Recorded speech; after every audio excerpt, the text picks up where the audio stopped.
Greetings, friends. I am your headless instructor who now has a head. And we're into the third video on how to exercise, especially in the Pilates tradition, with a straight back so that it's osteoporosis safe. So when I said that we need to avoid flexion in the other two videos, I want to emphasize what I'm talking about here before we actually get into the set of exercises. One of the favorite exercises of Pilates is to have a straight back to begin with, and then to have people tuck their pelvis under and go down rolling toward the mat. They don't actually have to get there. Actually, if they hold in between, they're working their abdominals a lot more. But you'll notice that this is a very flexed position. Whenever your back is in the shape of a C, you are flexed. If you have osteoporosis, you want to avoid that position, okay? So that's coming from the top. Many times, we bring it from the bottom, and we lift the hands up, and we lift the head up, and then we come up to whatever height you want. Notice how curved my back is. So this is a huge forward bend, although you're on we call it a roll up, but it's huge flexion. You want to avoid that, okay? If we're in a flexed position, we frequently twist and add rotation to that, and you definitely want to avoid a flexion and rotation together. This would harm your back, okay? So, let me show you some moves that keep your head down. You do not have your head lifted, because if you have your head lifted, do you notice how it immediately flexes or makes into kind of a concavity, the front of my body? So you're going to keep your head down on the mat. And to the extent that you can in many of these exercises, let's try to find a neutral pelvis and keep it there, right? So with your knees bent, your feet flat, your heels lined up with your sits bone on either side, you want to take your hands and make sure that your middle finger is touching your pubic bone somewhere, and the heels of your hands are touching these frontal hip points. They're the bony protrusions on either side of your pelvis. And you want to make sure that where you're touching the bone on the lower abdominal area, that where you're touching is level, so that if you put a plank across it and you put something on the plank that was full of water, it wouldn't spill towards your chest nor spill between your legs, okay? And when you have levelness, then the small of your back is usually a little lifted. I can get my hand underneath the small of my back without forcing it. That's my normal curve. Some people's are smaller, some people's are larger, whatever. But your ribs are connected together. They're not popping so that you're not artificially lifting your chest. Your collarbone is wide. The outer edges of your shoulder blades are on the mat. Now, if when we start working our legs, this position makes your low back arch more, then I'm going to ask you to imprint your spine when we lift the legs, okay? And probably for safety's sake, let's ask everybody who's doing this workout today to imprint. What do I mean by imprint? Well, let me gather up here my shirt so that you can see my low back. Okay, it's in a normal curve for me. If I take an inhale, and on the exhale, I pull my frontal ribs toward one another and then bring them down towards my hip points. Now when I try to get my hand under my low back, the low back is closer to the floor. I can still get my fingers under though, because my curve does not flatten out completely. Then when I release the ribs, everything goes back. Now some people try to do this by clenching their glutes and rolling their pelvis. Can you see the roll that I'm doing now? You don't want to do that, because then you're doing the whole idea of bringing the small of the back down by engaging your buttocks, but we're trying to engage your abdominals, right? So make sure your glutes are just loose. Take an inhale, and on the exhale, your ribs are coming together.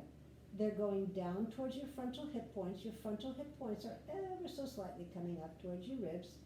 And you're going to bring one hand down on either side of your mat, widen the collarbone, keep your imprint, and you're going to bring one leg up into tabletop. Notice that I have about a right angle at my knee. My knee is directly over my hip. My ankle is just a smidge higher than my knee. And then I'm going to do the other one.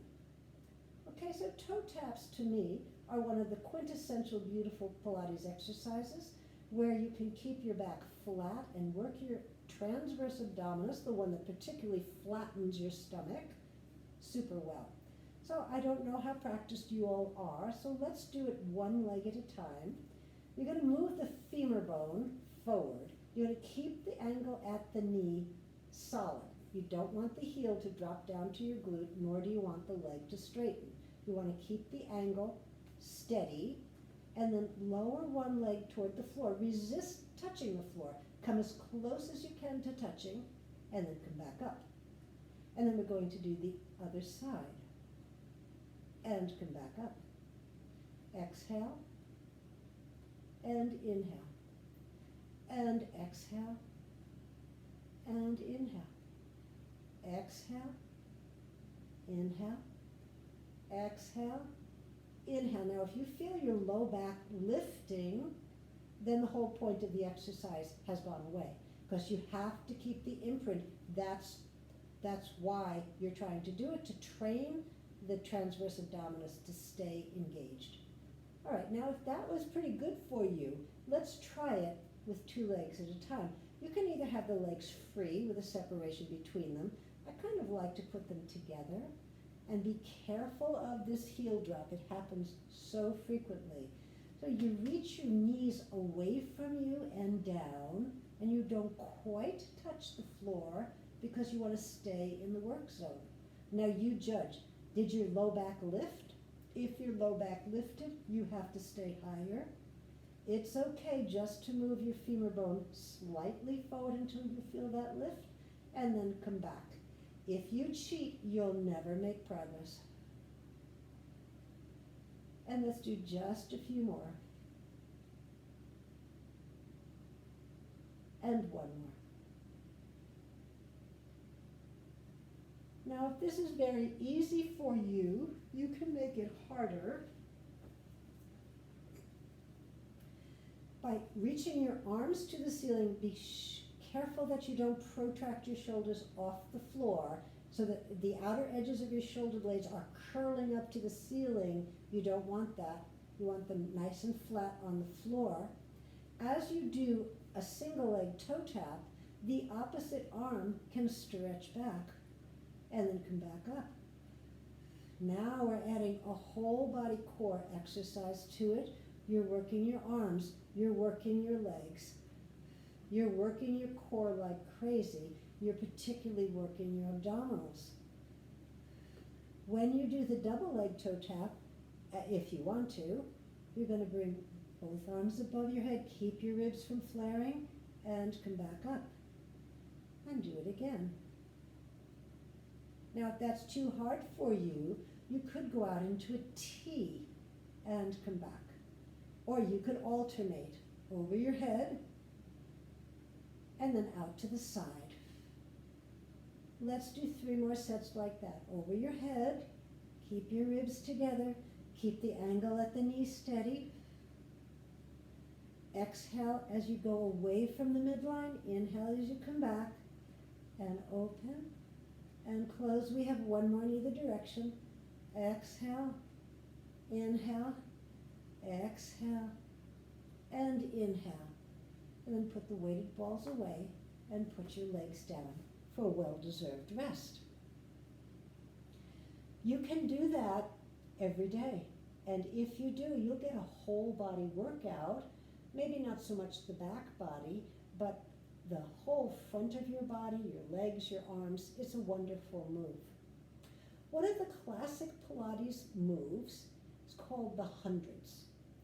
And typically, with your back imprinted, the legs are in tabletop, and people hold onto the back of their thighs and bring their back into a big flexion And once they're in this flexion, they have their arms straightened out parallel to the floor, their legs straightened out, and then they pump the arms, 5 breaths in, 5 breaths out, until you come to 100. But you can tell this position is a very flexed position, so it's not good for you if you have osteoporosis. Instead, let me suggest that you imprint your spine, you bring one leg up into tabletop, you bring the other leg up into tabletop, okay? And you stretch your arms out, keeping your head down. You can pump this way, and inhale, 2, 3, 4, 5, and exhale, 2, 3, 4, 5, and inhale, 2, 3, 4, 5, and exhale, 2, 3, 4, 5. To make it harder, on the inhales you can stretch out your legs, and on the exhales you bring them back.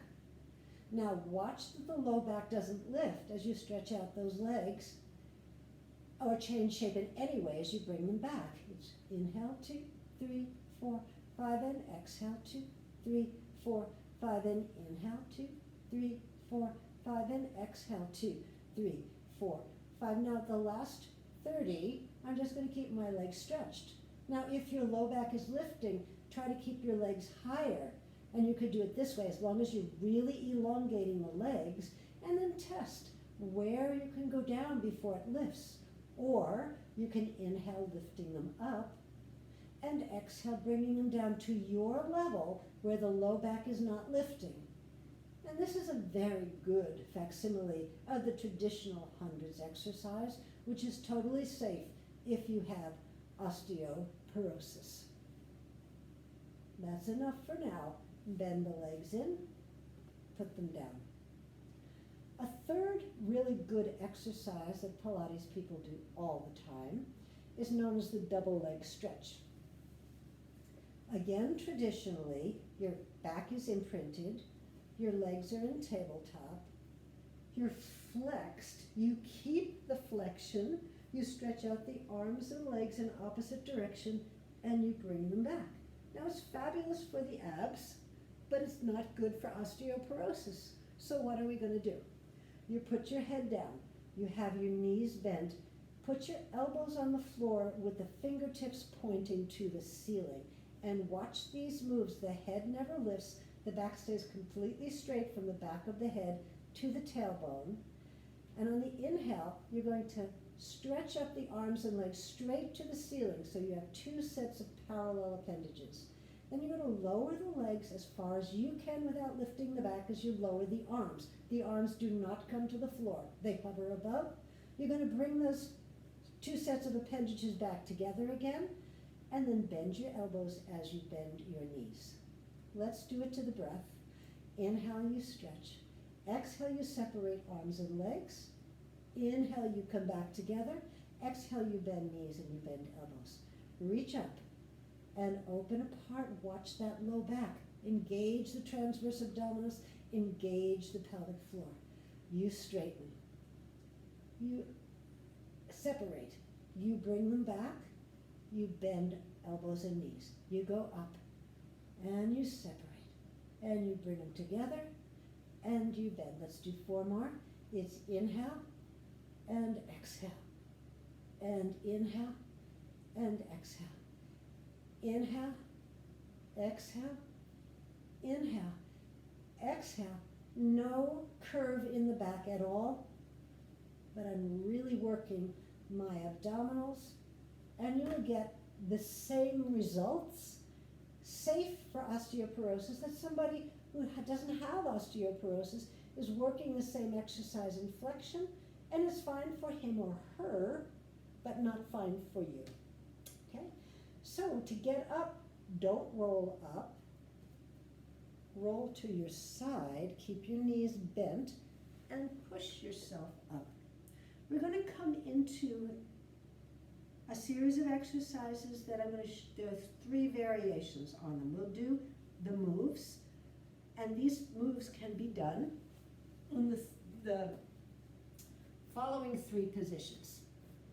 If you're pretty new to these whole idea, you'll want to do the moves to begin with in a quadruped or a tabletop position with my wrists right under my shoulder, which is terrific because I'm already weight bearing in the wrists.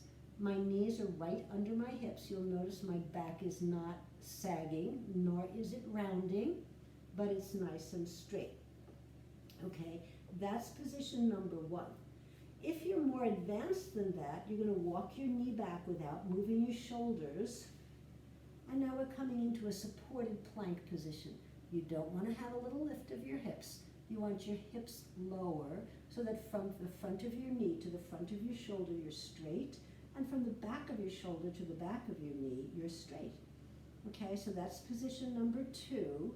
Position number three is turning your toes under and lifting your heels. Now on this one, it's really important to pull your tailbone toward your heels. So when I do that, can you see a slight tilt happening in my pelvis? It's neutral here. It's slightly posteriorly tilted here, but my thighs are reaching up, and that's a very safe position of the back. So let's come back to quadruped to begin with, and we'll try all of the moves in this set, first in quadruped, then in a supported plank, then in a full plank. Of course, you can drop out when it comes beyond you.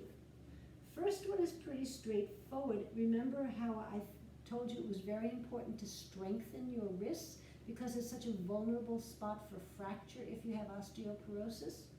So pull your shoulders down towards your waist, engage your abdominals, and all I want you to do is move forward so your shoulders come forward of your wrists, and then move back in a straight line so you're not curling your pelvis under, and you're moving forward, and you're moving back. And let's just do 4 of each. Forward, and back, and forward, and back. And in this tabletop or quadruped position, your wrists feel that. All right, now if we are in our supported plank with our knees down and our toes down, we can do a similar thing by coming forward and back. But it's hard. You pretty much have to flex your hips a little bit to go back, but it's really the forward which is straining your wrist. It becomes much more powerful with the toes under and your knees lifted. As you point your toes, you bring your shoulders way forward. As you flex and pull through the heels, you bring them back. You rock forward, you rock back. Now this is an excellent way of strengthening the wrists if your wrists can take it to begin with. Good. Then bend your knees and come back into your quadruped position. Second move in the set, okay, is a retraction of the shoulders and a protraction of the shoulders. In a retraction of the shoulders, in this position, you let your front body in your chest area drop between your shoulder blades, and you squeeze the shoulder blades toward your spine, and then you come back. Okay, now to protract, you bring that upper back, and you can see a little rounding that happens in the upper back as you lift above the shoulder head, okay, and then you come back to where you should be. Okay, you go down and retract, and you protract. So it's like dropping your upper body and lifting your upper body. Your pelvis stays neutral. You don't want to tuck it under in any way, just down and up, squeeze, and separate.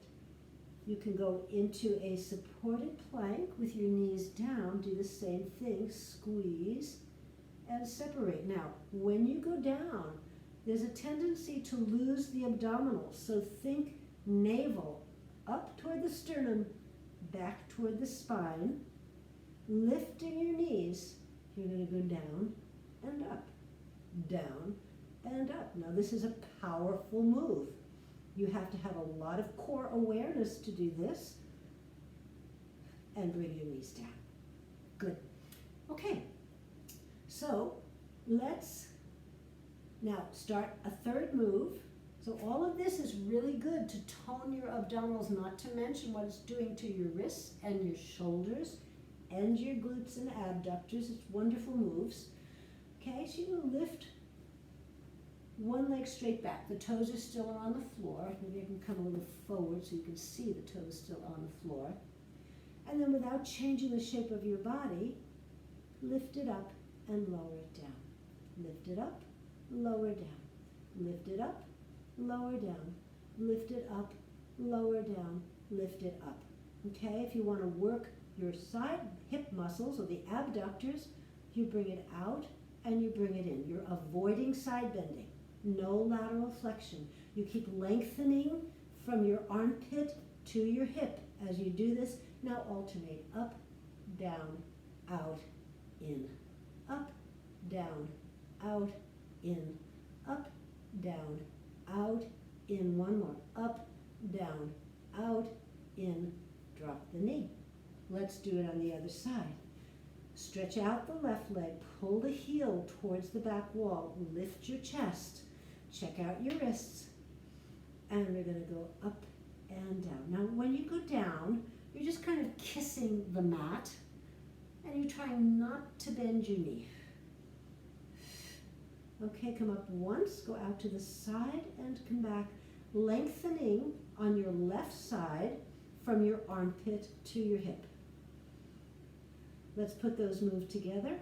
Up, down, out, in. Up, down, out, in. Up, down, out, in. One more. Up, down, out, in. Put your knee down. Now, if you're going to do this in a supported plank position, you move your knees back and you do the same moves. I'll just do the last combined move for you, but one knee stays down. Okay, so it's up, down, out, in. When the leg goes out, the toes are still pointing down. They are not rotating with the kneecap turning out. The kneecap is always facing the floor. Okay, so now I'm going to do the other side, but in a full plank, so that you can see what that looks like. I think not many of you are going to want to do this in a full plank, but I never know. So reach your chest forward, lift both of your knees up, little tilt in that pelvis, and you're going to go up, down, out, in, up, down, out, in, up, down, out, in, up, down, out, in. One more time, up, down, out, in. Drop your knees.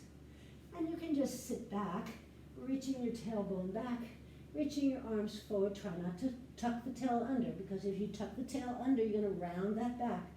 Instead, elongate your chest towards the front of your knees. It's good. Okay, so now your wrists may have had it, and if your wrists are starting to ache, obviously you want to back off. You want to do those moves in a tabletop until the wrist gets strong enough that you could do it in a supported plank, and then when you can do it comfortably in a supported plank, then you can do it in a full plank. All right? So to alleviate the wrists, take one hand, wrap it around the other, and pull the hand off the wrist joint. This is decompressing that wrist joint, whereas we've been compressing it the whole time.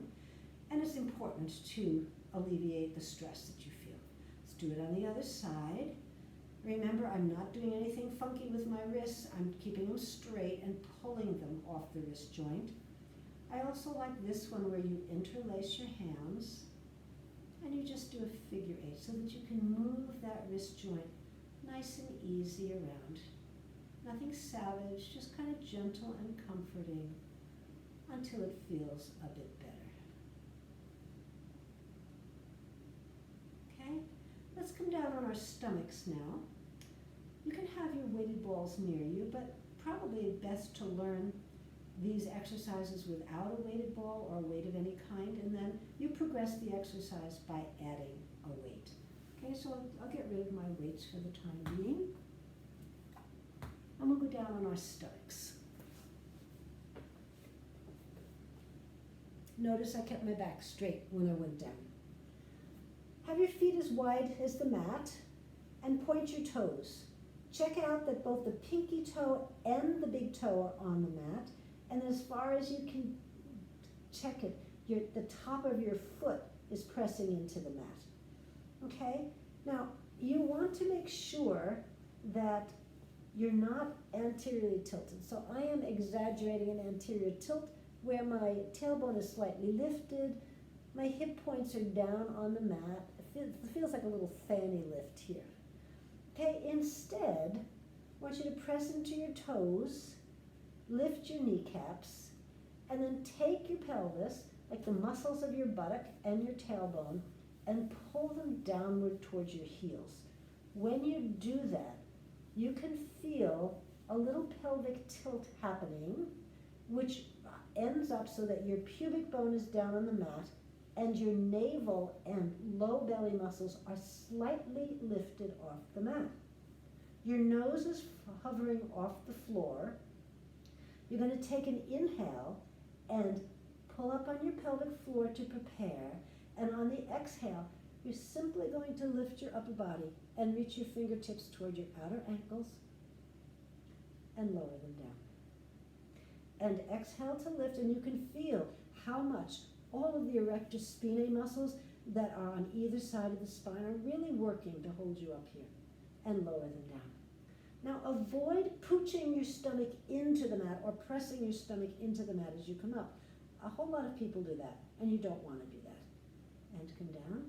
Good. One more time like this. Lift and lower. Adding on to this, pull up your abdominals, lift your kneecaps, lengthen from the tip of your toes to the top of your head. Lift up on the inhale. On the exhale, bring your arms out into a giant T. Bring them back to your hips. Lower down. So we're going here for stamina of the back muscles in supporting the spine. And stamina is just as important as raw strength in back muscles. Exhale, because after all, those back muscles have to hold you up straight all day long if you want to avoid developing that hump. We have one more here. Engage your abdominals first to stabilize the low back. Lift your kneecaps, lift your upper body, open your arms out to a T, bring them back, bring them down. Adding on to that move, lift your abdominals, lift your kneecaps, engage your pelvic floor, lift up, bring your arms to a T, bend them so that they're now in kind of a right angle at the elbow, elbow straight out from the shoulder, and you're going to lift the elbows and lower the elbows, like you're some kind of bird. Lift and lower, and lift and lower, straighten the arms, bring them to your hips, bring them down. We have three more like this. Lengthen, lift, open to the T, bend to the right angle, lift up and down, and up and down, and up and down. Straighten the arms, bring them to your thighs, lower onto the mat. Lift up on the inhale. On the exhale, open your arms. On the inhale, bend your elbows and lift them to the ceiling, lower them to the floor. Lift and lower. Lift, lower to the center, open, close to your hip, go down. We have one more. You should feel your upper back muscles working particularly, but the middle back muscles working to hold you up too. Lengthen, prepare, lift up, open the arms, bend your elbows, lift and lower, lift and lower, lift and lower. Stretch to the T, come back along your thighs, lower down. Last one, on your stomach. I'm going to move down a little bit because I keep hitting things. You have your arms as wide as the mat, stretched out over your head. You have your feet pretty much as wide as the mat. Pointed toes, both pinky toe and big toe touching. Lift your kneecaps. Okay, your head should probably be off the mat, but you're not trying to bring your back up on this one. Hollow out your stomach, pubic bone down to the mat, navel up. And then I'd like you to lift your right leg by pressing down first into your left toes and lift your right leg. Now lift the right leg and the left arm. And do that 4 times. Opposite appendages. Right leg, left arm. Keep lengthening. Now, just the left leg. Now the left leg and the right arm. 4, and 3. We have 2 more. 2 and 1. Excellent. Now let's alternate. Right leg, left arm, left leg, right arm. And we're not trying to rock, we're trying to elongate. Pull up your abdominals to support your low back. And opposite arm and leg, reach. And then for the grand finale, let's try to lift all 4 appendages at the same time. Hold it up there for a breath, and then come down. So even though your arms are elongating, you want to have your shoulders coming back towards your waist. Lift your kneecaps off the floor. That little pelvic tilt to putting the pubic bone down and the navel up. All right, we're going to blow out all your air on the exhale. And on the inhale, lift your arms and legs. Take a breath. And go down. And lift your arms and legs. And go down. We have one more. Lift your arms and legs. And go down. Excellent. Okay, you're going to roll over onto your side. And you're going to bend your bottom knee and straighten out the top leg so that you have the inner edge of the top foot on the ground. Then bend your elbow and bring it under your shoulder or very close under your shoulder. And we're just going to practice here letting the ribs fan out and then drawing the ribs back in to strengthen our obliques. Let them fan out a little bit and bring them back. So it is a tiny lateral flexion, but it's very supported. Nothing's going to happen bad. I want you to feel that straight line from your armpit to your hip in a correct position. This is a slumped or fanned position of the ribs. This is an engaged position. That's the last one. All right, now you're going to lift your hips, but you can't let the ribs sag. So engage your shoulders, engage your ribs, put your hand on your top hip, lift your hips, lift your chest. You can keep your hand here or reach them to the ceiling. You're in a supported side plank. You're really strengthening your shoulder. You're really strengthening these obliques on the low side of your body. You can either hold it here or you can lower your hip and lift your hip and lower and lift and lower and lift. You have 2 more. Down and up, 1 more. Down and up. Bring it down. Okay? You're going to bring that arm that's on the low side underneath your head to just support your head. If this is new to you, you can keep that bottom leg bent. It will help you to stay stable. If this is not new to you, the sort of side body laying work, you can have both legs straight. If you need a little bit more stability, you're going to take those 2 legs and kick the ankles slightly forward of the hip joint. If you're practiced in Pilates and you're very stable, you bring those ankles back in line with your hips. But notice that I have a straight line in my back. I'm not curved over. My collarbone is wide. Want those ribs that we were lifting when we had our forearm on the ground to not sag to the mat. Notice what happens. Notice my hips. When I lift the hips, do you see how it hikes when I fan my ribs and how they align? So here's my hand.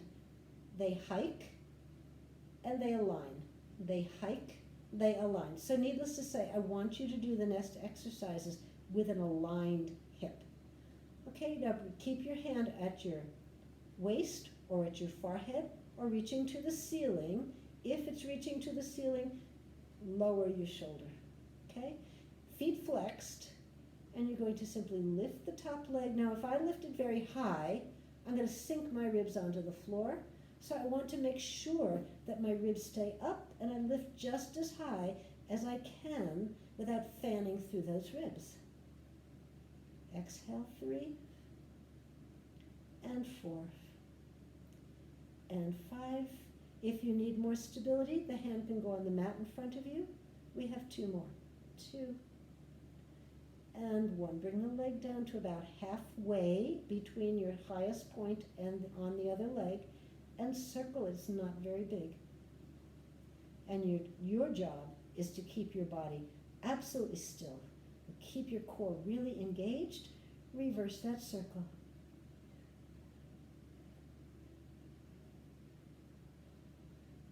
Good. Now turn your toes up, lift the leg, and put the heel down in front of the other leg.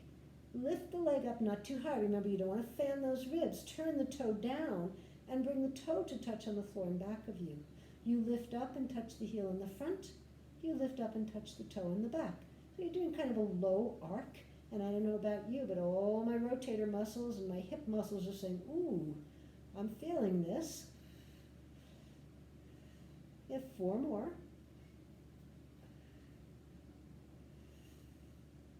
We have 2 more. 1 more. Excellent, okay? And then flex the foot, and you're going to go forward twice and back once. And you're going to try to keep your body from swaying and swagging as you do this.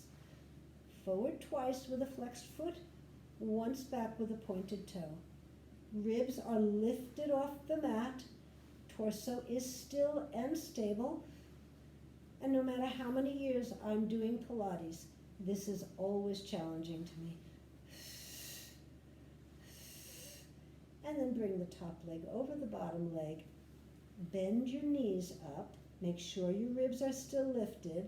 So you have about a right angle at the hip, about a right angle at the knee. The inner edges of your feet are going to stay together. The feet are going to lift a few inches off the floor, and you're simply going to open the top knee and close the knee.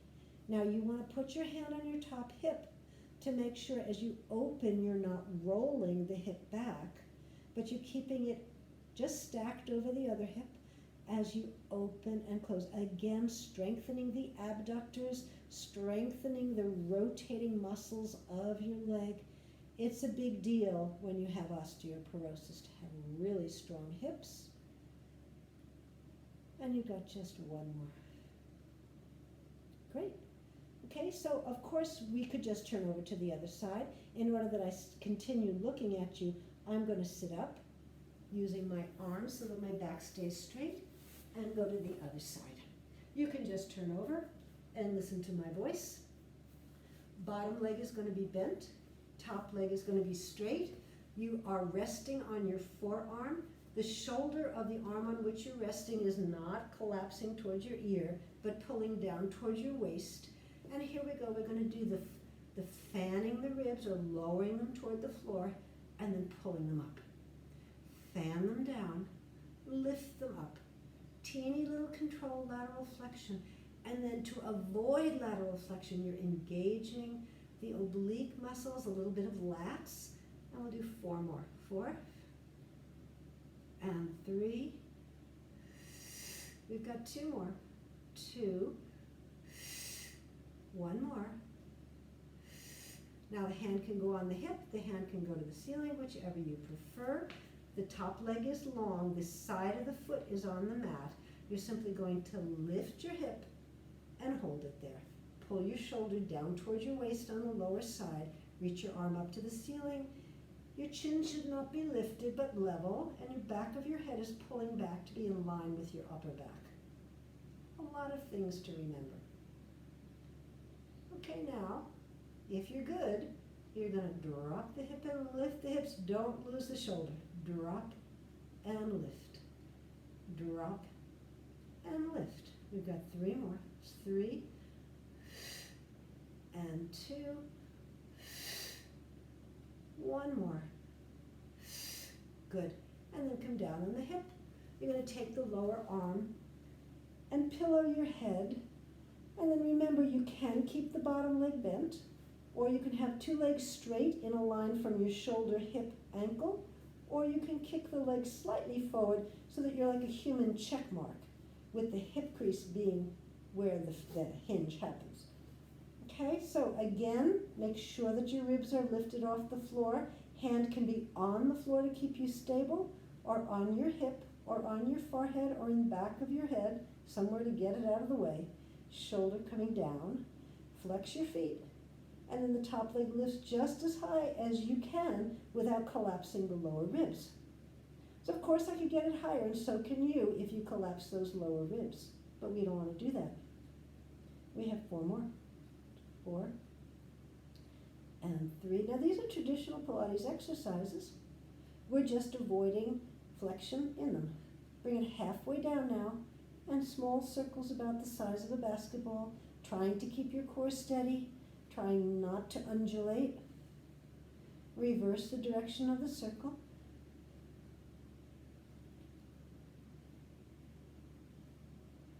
Okay, now let's add the rotation of the leg with what is affectionately known as the hot potato move. So you're going to go down in the front with the heel touching, toes up, and then you're going to go to the back with the toes touching, heel up. Okay, so toes up in the front, toes down in the back. And you're rotating the leg in the hip socket, and I always feel this one, probably because I have tighter hips. We've got 2 more. 2. Are those ribs still lifted? And stop. Flex the foot. And you can have your hand on the front if you need for stability. And kick forward twice and point back once. As you kick forward, you want the pelvis to stay neutral. Same at the back. So the pelvis would like to curl under when the leg comes forward. It would like to go into a anterior tilt when you go back, or the tailbone flipping up. You're going to avoid that.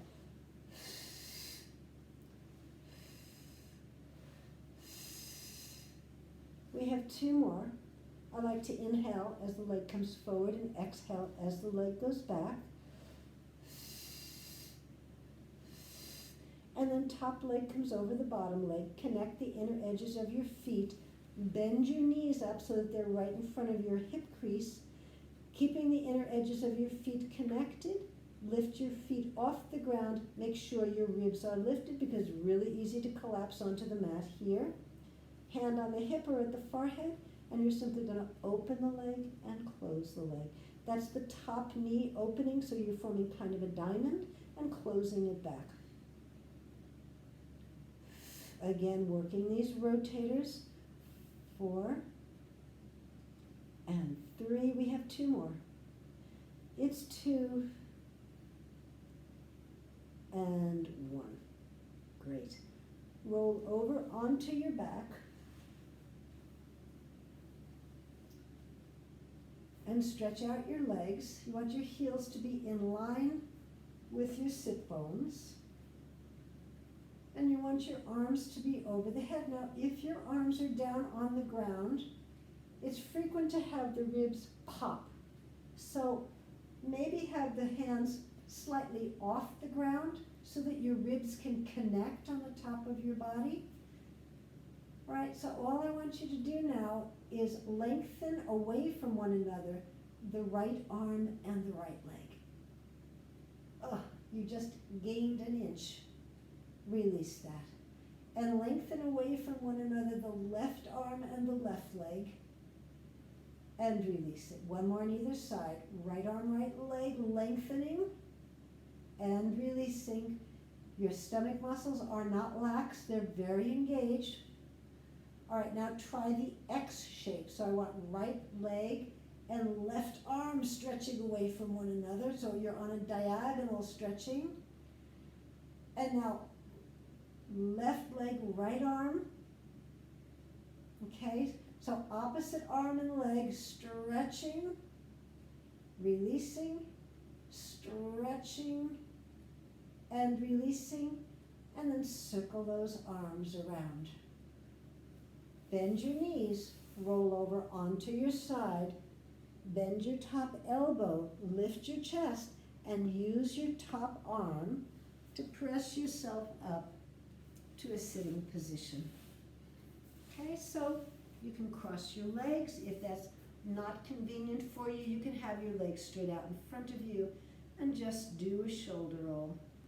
And then while you're sitting, reach your arms up to the ceiling, let those shoulders lift. And again now, we're lengthening this time just out of the hips. Pull up your pelvic floor, Pull in and then up your navel. Lower your shoulders slightly to relax them. Bring your arms down. And that's what we have for you today for an osteoporosis safe mat workout for Pilates. If you like this kind of work, you should let me or Antoinette Mara, the club manager of Group X, know, and we can produce more like this. But at least you have a fundamental set of workouts, one on a chair, one standing, one on the mat, that you can do safely when you feel like it. Thanks for tuning in. I hope you enjoy these videos. Bye now.